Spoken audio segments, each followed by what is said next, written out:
শুভ সকাল বন্ধুরা, আশা করছি তোমরা সবাই ভালো আছো। আমিও খুব ভালো আছি। তো চলো এইভাবে দিনটাকে স্টার্ট করি।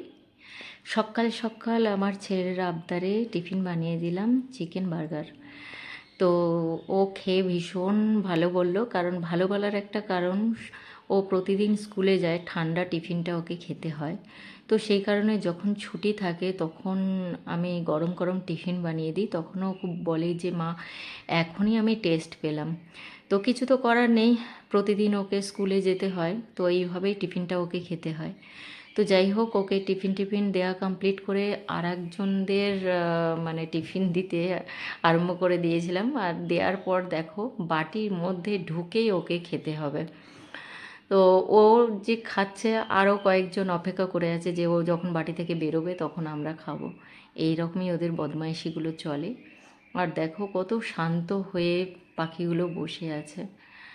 তো এদের কাছে আসলে কিছুক্ষণ সময় কাটাই এদের সাথে, খুব ভালো লাগে সকাল টাইমটা। তো এদের কিচিরমিচির শব্দ, আজকাল তো আর পাখি গাছপালা তো কমে গেছে।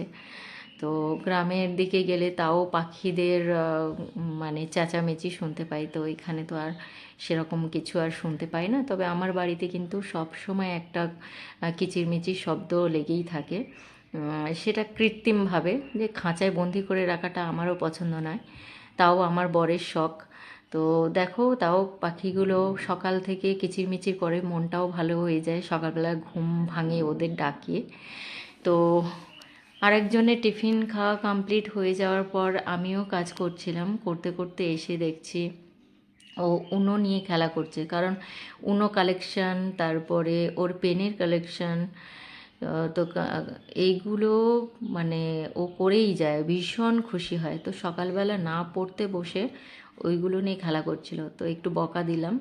তো তাও আমাকে দেখাচ্ছে যে মা, এটা রেয়ার কার্ড, হ্যানা ত্যানা। আমি তো অত বুঝি না উনো কার্ডের সম্পর্কে, আমি খেলতেও জানি না, ওই জানে সমস্ত কিছু। আর এখানে ওদের একটা গ্রুপ আছে, ছুটির দিনকে ওরা সবাই মিলে বিভিন্ন ধরনের খেলা করে। তো আমি যেহেতু গ্রামের মেয়ে, আমরা মাঠে ঘাটে অনেক কিছু খেলা খেলেছি। তো এখনকার বাচ্চারা তো সেই রকম খেলতেও পায় না। তো যাই হোক, সন্ধে ঠিক নয়, 4টের দিকে, না সরি, 3টের দিকে ওর ড্রয়িং ক্লাসে দিয়ে এসেছিলাম। তো ওকে আনতে গেছিলাম, সন্ধে হয়ে গেছিলো। তো মার্কেট থেকে কিছু জিনিস কিনতে কিনতে একেবারেই সন্ধে হয়ে গেছিলো ফিরতে। তারপরে ওকে খানিকক্ষণ পড়তে বসিয়েছিলাম। আর পড়তে বসার সঙ্গে সঙ্গে ওর সঙ্গে কথা বলছিলাম, আর একজনের রাগ হয়ে গেছে দেখো, ওকেও আদর করতে হবে। তো কিছুক্ষণ পড়াশোনা ওর কমপ্লিট হয়ে যাওয়ার পরে ও চলে গেছিলো ওর কাছে ওকে আদর করতে। যেহেতু ওর শরীরটা খুব খারাপ, আর পাখির ওই যে লোম এটা সেটা ওর ঘাঁটা নিষেধ। তো তাও ওকে বারণ করলে ও শুনতেই চায় না, ও মিষ্টিকে আদর করতেই থাকে। তো যাই হোক, আদর করার পরেও আমি হাতটা ক্লিন করে দিই। আর মিষ্টিকেও 2 দিন পর পর স্নান করিয়ে দিই, মানে ওর যে খাঁচা টাচা সেগুলো পুরো ক্লিন করে দিই। তাও একটা বাচ্চাদের সবসময় এরকম ঘাঁটাটা উচিত নয়, ওকে বারণ করি। তাও দুজনের দেখো খুনসুটি লেগেই আছে সারাক্ষণ।